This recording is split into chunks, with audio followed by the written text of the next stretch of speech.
For 18 long years, Israel suffered under the iron rule of a ruthless king, a nation in chains, a people in despair. But then a man rose from the shadows, a warrior, an assassin, a man whose greatest weakness became his greatest weapon. His name was Ehud. The Israelites had turned from God, and as a result, they fell into the hands of a cruel enemy, the Moabites. Their leader, King Eglon, was no ordinary ruler. He was powerful, wealthy, and infamously overweight.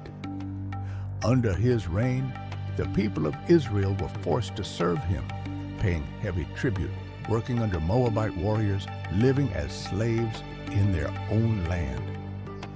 Eglon feasted while Israel starved.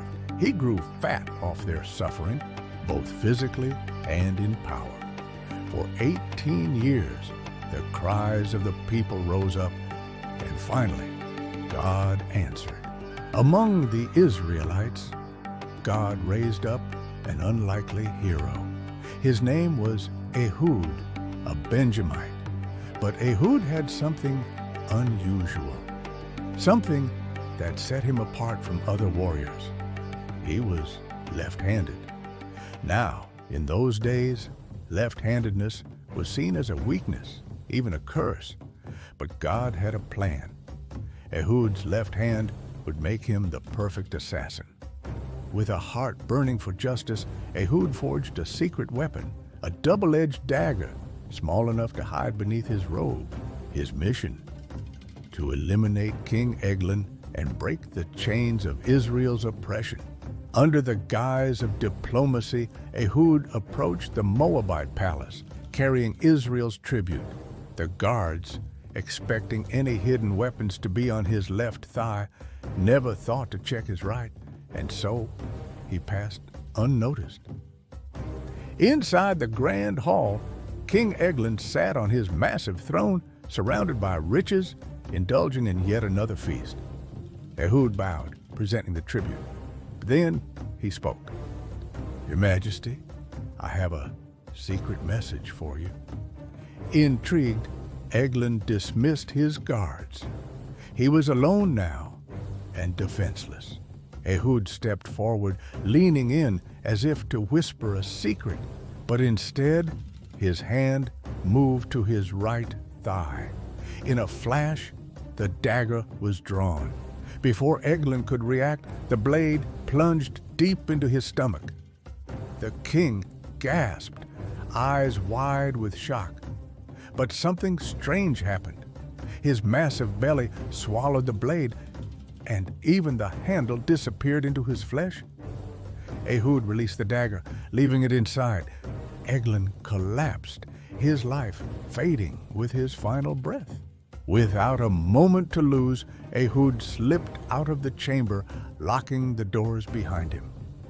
Outside, the guards waited, unaware of what had just happened. But they hesitated. Why? Because they thought the king was simply relieving himself. Time passed. The guards grew restless. But by the time they finally forced the doors open, Ehud was gone. Ehud fled to the mountains of Ephraim, blowing the trumpet of war.